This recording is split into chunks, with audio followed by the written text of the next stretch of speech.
Hi, my name is Faith from The Collective, and today we are reporting live from the Function1 AI Conference in Dubai. And I'm sitting with the one and only Peter. Tell us, what do you do and what brings you here today? I do longevity and AI venture scientist. I'm based in Dubai. I lived in London, and I'm in DuBali. What they say, it's Bali and Dubai. As you know, Bali is a beautiful place, but Dubai has been so vibrant. Really great to see the community, to see impact of this conference, impact on AI, and how much has grown. I joined. This revolution about 10 years ago, working in UCL, Imperial College London, and other amazing universities in labs. It was the little things in the labs that we had huge innovation, and now so fascinating to see what all these companies are doing from leads to food to health to so many inspiring speakers, and of course you who are bringing us all together at this backstage podcast today. I just love it. It's so cozy. Yeah, so I find that everyone's so focused on AI innovation and race to the top and creating as much profit as possible. I know that you are very purpose driven and consciousness is one of your pillars and values. Why do you think that's so important now more than ever? So we live in very exciting times, and now we are merging with technology, and AI is nothing else but the reflection of our brain, reflection of our consciousness. And think about this as like a little baby that we as humanity get to train AI models, and whatever we do with AI is going to reflect back to us. So what I believe in next 10 years, it's even going to make us or break us. And there is something I've been working for a while. It's called longevity escape velocity, meaning if we survive next 10 years, we might as well just live forever. I know a lot of people are talking about the potential for humanity to live together forever. Together. Together forever.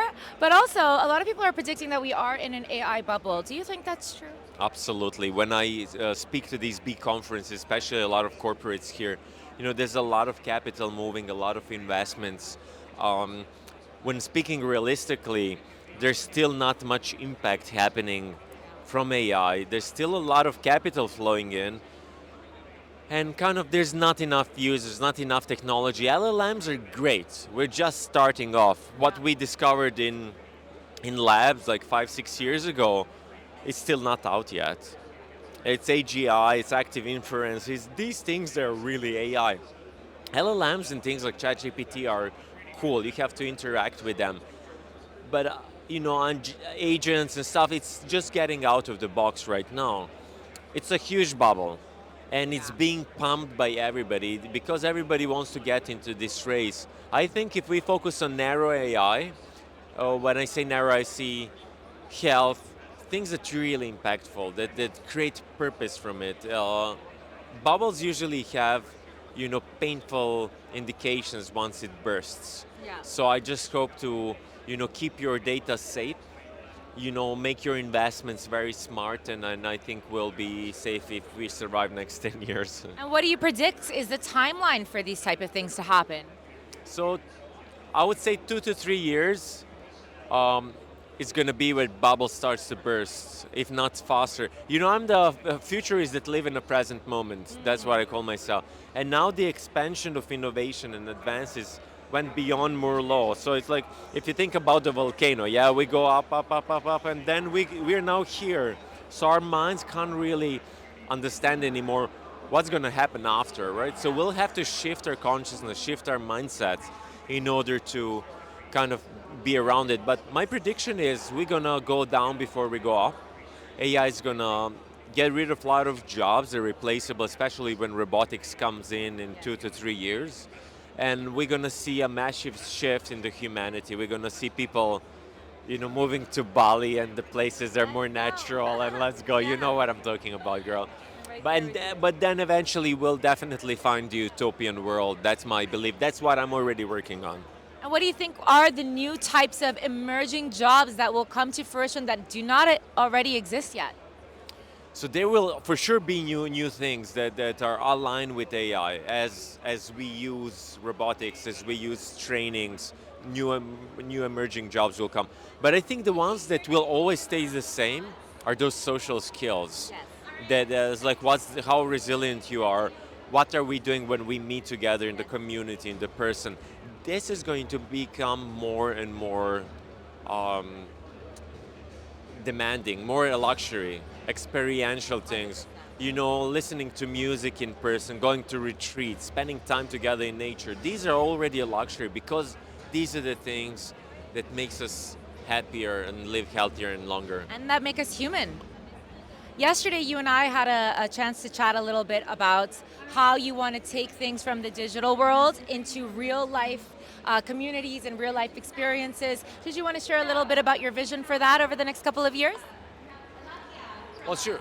What I believe is we're gonna more and more give data, our personal data, to AI, our biomarkers, our smart rings, and then eventually we're gonna start to run away from them because we want to use AI only not to outsource our brain power, but to learn how to learn more, to educate ourselves, to expand our consciousness, our knowledge, and therefore once we do, we learn to source of intuition and how we develop our inner skills, communication skills. We're gonna just run away from it as we don't need it anymore.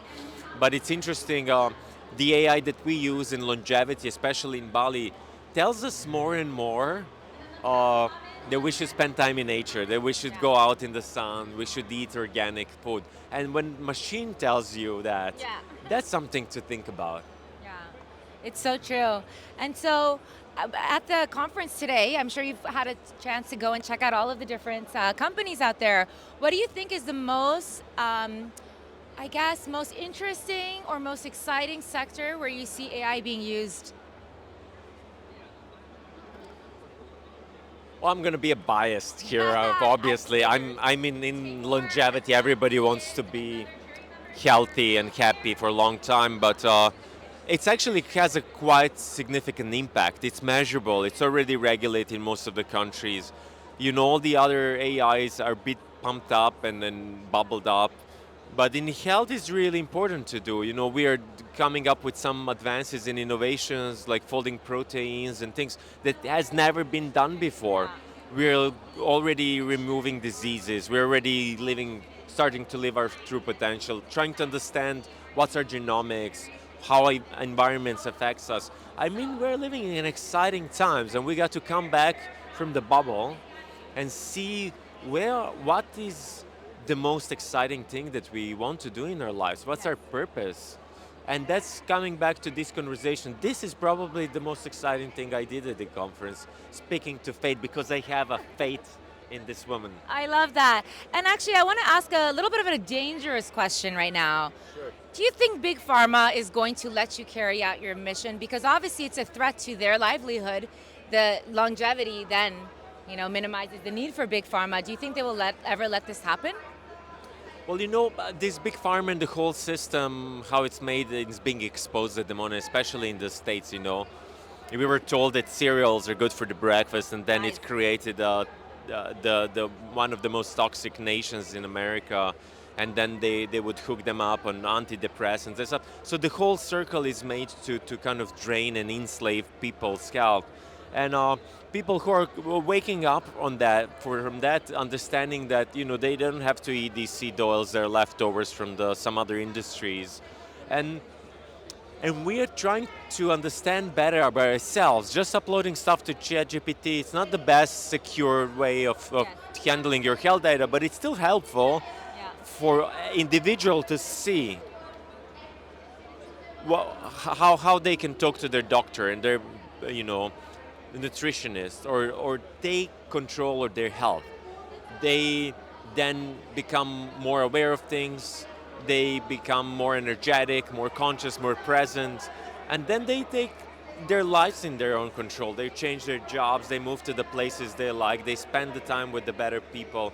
It's the whole shift is happening dramatically, whether we like it or not. It's happening because of the AI innovation, because of the transparency that's happening. Yeah. There's so many things that these industries are dying off. Financial industries as well is dying off because of the centralization.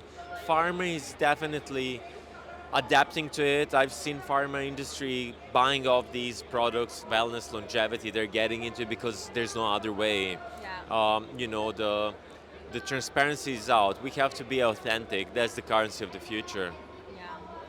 And as a very successful startup founder yourself, What words of advice do you have to fellow startup founders in the space on how they can actually overcome some of the biggest challenges that founders face? So first of all, it comes to why you're doing this.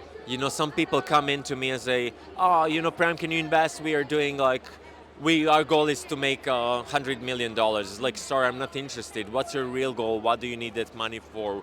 So finding that purpose, that why you're solving this problem, it's actually the willingness that's gonna get these founders out of the turbulence and roller coaster road, which is entrepreneurship. And it's just having that drive.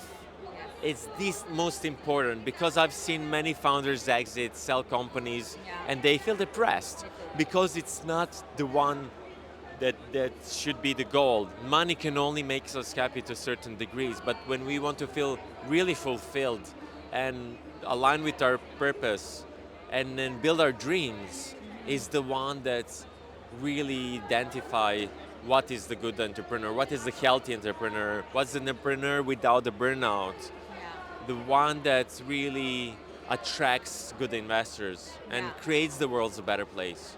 Yeah, and so as a founder myself, I'm wondering how can we future-proof ourselves, knowing at the rates at which AI is evolving is so exponential. By the time we finish building a product, it's already obsolete. So how do we future-proof ourselves? It's a great question. I've seen a lot of new features coming out of ChatGPT or let's say Google Gemini, and they just kill the startups, kill Exactly. part of the industry. So I say focus on narrow AI, and narrow AI for me is like a specific vertical, specific niche that just does this, nothing else, right? And eventually these big companies will want to buy your IP, your data sets, your unique selling approach to this problem. Um, that's why I love health.